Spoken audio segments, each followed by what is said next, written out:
Assalamualaikum warahmatullahi wabarakatuh. Perkenalkan, nama saya Hasmi, Prodi Ekonomi Syariah 1, semester 5. Baiklah, saya akan memaparkan materi mengenai 10 ledakan ekonomi dan kehidupan akibat COVID-19. Adapun ledakan yang saya ambil yaitu useless generation. Apa itu ledakan useless generation? Apa itu useless generation? Useless generation biasa disebut dengan generasi tidak berguna, atau dengan kata lain, semua pekerjaan yang dilakukan oleh tenaga manusia digantikan oleh tenaga robot. Dikarenakan semakin canggihnya teknologi yang mampu membuat perubahan yang sangat drastis dan sangat berpengaruh bagi kehidupan manusia, di mana perubahan ini membawa dampak negatif dan positif terhadap manusia itu sendiri. Dampak positif dari perkembangan teknologi yaitu informasi dan komunikasi, memberikan layanan dan mendapatkan layanan tertentu lewat jarak jauh, misalnya berbelanja online, pesan tiket kereta online, menghemat waktu, bisa dilakukan kapanpun dan dimanapun, dan kemudahan mencari akses lewat internet. Sedangkan dampak negatif dari perkembangan teknologi yaitu seperti dalam pekerjaan, akan banyak pabrik-pabrik yang beroperasi dan tenaga manusia akan tidak dibutuhkan lagi, sehingga digantikan oleh tenaga mesin. Apa saja hal yang dapat menimbulkan useless generation? Selanjutnya, apa saja hal yang dapat menimbulkan useless generation? Nah, seperti yang kita ketahui bahwa sebagian besar pendidikan di Indonesia masih terkait dengan bidang-bidang ilmu yang justru menimbulkan useless generation. Artinya, bidang ilmu yang dipelajari tersebut mungkin saja ke depannya akan sudah tak lagi digunakan atau akan digantikan oleh kemajuan teknologi. Dan hal ini sangat berbahaya jika tidak diatasi dengan baik. Kebutuhan industri terus mengalami pergantian dan perubahan dari tahun ke depan. Misalnya saja, ketika seseorang menempuh pendidikan selama 3 tahun, maka ilmunya kemungkinan hanya bisa dipakai dalam 7 tahun ke depan. Setelah itu, jika seseorang tersebut tidak adaptif terhadap perubahan dan tidak mau terus belajar, maka ilmu yang dimilikinya berpotensi tidak lagi digunakan. Pendidikan di Indonesia jangan hanya mengajarkan hal-hal teknik saja, tetapi bagaimana dapat mempersiapkan kemampuan bagi para siswa atau mahasiswanya untuk terus mau belajar dan terus mengembangkan diri. Sebab jika hanya mengajari hal teknis saja, maka dalam kurun waktu 5-10 tahun ke depan akan useless. Bagaimana berkompetensi dengan dunia baru ke depannya membutuhkan sumber tenaga manusia yang berbeda dan teknologi yang berbeda, metode berbeda, dan sistem proses dan juga berbeda. Sehingga seseorang harus dapat terus mengikuti perubahan tersebut. Pendidikan yang ada di Indonesia juga tidak bisa hanya mempersiapkan lulusan yang akan menghadapi kompetensi pada hari ini saja, tetapi juga harus mempersiapkan lulusan yang dapat mendatangkan hingga 10 tahun ke depan. Dan seperti yang kita ketahui bahwa hal ini pemerintah sudah membangun ekosistem yang kondusif antara dunia pendidikan, dunia usaha, dan dunia industri, sehingga mampu menjawab tantangan dan mencetak sumber daya manusia yang memiliki keahlian. Jika terjadi ledakan useless generation di masa depan. Selanjutnya yaitu jika terjadi ledakan useless generation di masa depan. Ledakan di masa depan adalah useless generation. Bagaimana jika di mana-mana perusahaan kemudian menggunakan robot sebagai tenaga kerja otomatis? Penyebabnya tentu saja adalah karena biaya produksi untuk menghasilkan robot sistem software dan lain sebagainya terus turun begitu besar, turunnya sekitar 65%. Sementara biaya tenaga kerja di seluruh dunia setiap tahun itu mengalami peningkatan antara 2-15%. Jadi ini sebuah paradoks sekali di satu pihak. Biaya tenaga kerja dan biaya untuk mengaji kita mengalami peningkatan di setiap tahunnya. Sementara biaya robot sebagai pengganti kita justru mengalami atau semakin murah, dan sehingga apalagi sekarang ini ditekan oleh pandemi, dan kita tidak bisa memproduksi tenaga manusia dikarenakan adanya pembatasan sosial. Dan beberapa tahun ke depan akan terjadi pengangguran tenaga kerja di seluruh dunia akibat otomatisasi. Ada 47% tenaga kerja di seluruh dunia yang dapat digantikan oleh mesin pada tahun 2026 yang akan mendatang. Dan yang terbesar adalah para pekerja kelas menengah menurut BBC sekitar 40%. World Economic Forum sendiri memberikan angka yang lebih moderat, angkanya lebih terdampak dan lebih rendah, yaitu 85 juta orang yang akan terdampak, dan pekerjaannya yang terdampak ini sudah kita lihat di mana-mana. Sepertinya saja sales center digantikan autobot atau customer service. Begitu juga dengan data entry, admin akuntansi, auditor, hingga penjaga pintu tol yang sudah dihilangkan akibat otomatisasi. Pekerjaan yang sangat besar ada di setiap negara. Kemudian kita lihat lagi apa yang terjadi di Amerika Serikat. Menggunakan robot industri selama pandemi telah meningkat sekitar 14%, dan ada 20 juta pekerja yang akan kehilangan pekerjaannya sampai tahun 2023.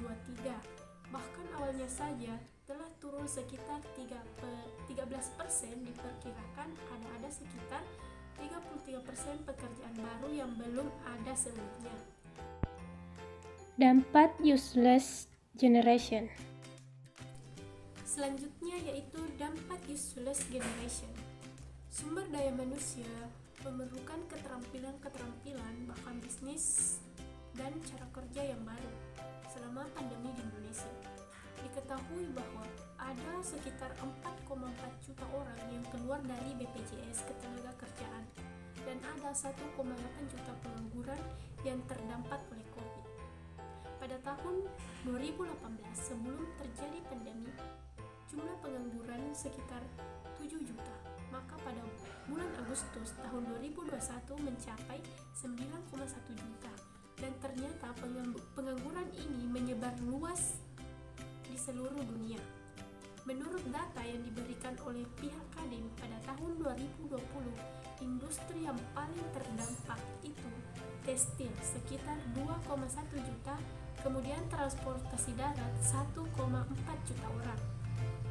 Cukup besar, namun ini tidak hanya terjadi di Indonesia, tetapi terjadi di seluruh dunia. Bahkan ada negara-negara yang jumlah penganggurannya lebih besar daripada termasuk bagian perkotaan.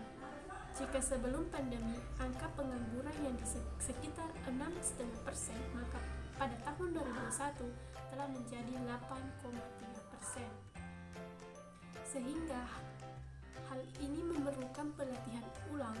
Diperkirakan sekitar lebih dari 120 juta pekerja yang membutuhkan pelatihan ulang. Namun, hal ini sudah diusahakan oleh seluruh pemimpin di seluruh dunia, termasuk pemimpin Indonesia yang telah memberikan upaya yang sangat besar dalam melatih peluang kerja. Solusi agar terhindar dari useless di zaman digital. Yang kita harus ingat, yang pertama yaitu harus terus mengikuti perkembangan zaman, di mana agar para sarjana dan lulusan vokasi ini tetap relevan dan tidak menjadi useless generation. Mereka harus mampu mengikuti berbagai perkembangan teknologi yang terjadi, sehingga keilmuannya dan skill yang dimiliki mendapatkan tempat yang luas di pasar tenaga kerja. Yang kedua yaitu gelar tak lagi penting. Atau dengan kata lain, di era ini di mana pendidikan dan ilmu pengetahuan dapat diakses dengan mudah dan murah, dan gelar pendidikan yang dikeluarkan oleh lembaga pendidikan tak lagi penting karena setiap orang mampu memperoleh pengetahuan dari berbagai platform digital. Yang ketiga yaitu manusia harus melebihi dari kecerdasan buatan, atau kecerdasan buatan cepat atau lambat akan menggantikan peran manusia. Berbagai industri manufaktur telah menerapkan kecerdasan buatan melalui perangkat otomatis dalam 24 jam sehari. Sedangkan tenaga manusia memiliki keterbatasan, apalagi dengan menggunakan perangkat keras seperti robot, perusahaan akan lebih dapat mengefisienkan kerja-kerjanya dan menghemat anggaran. Oleh karena itu, untuk dapat bersaing di industri yang semakin maju tersebut, generasi muda harus memiliki skill yang mumpuni dan limitless. Apa saja yang harus diingat saat merasa useless? Selanjutnya, apa saja yang harus diingat saat merasa useless? Yang pertama, hidupmu gak akan tetap karena roda kehidupan akan selalu berputar. Layaknya roda yang berputar, kehidupan itu gak akan tetap sama. Boleh saja saat ini kamu sedih atau gagal, namun kondisi itu gak akan bertahan selamanya, karena kehidupan yang lebih baik akan menunggumu di depannya. Tetapi hal ini harus disertai kerja keras, doa, dan ikhtiar. Yang kedua, melakukan kebaikan kepada orang lain. Biasanya perasaan useless itu juga timbul karena rendah diri. Kamu merasa hadirmu gak ada artinya buat orang lain, padahal apa yang kamu lakukan sangat berarti bagi mereka. Yang ketiga, lakukan self-talk positif. Atau kamu lakukan saja apa yang kamu lakukan saat merasa useless, karena sejatinya kamu itu bukan pikiranmu. Maksudnya kamu sebenarnya lebih kuat atau lebih tangguh dari apa yang kamu pikirkan.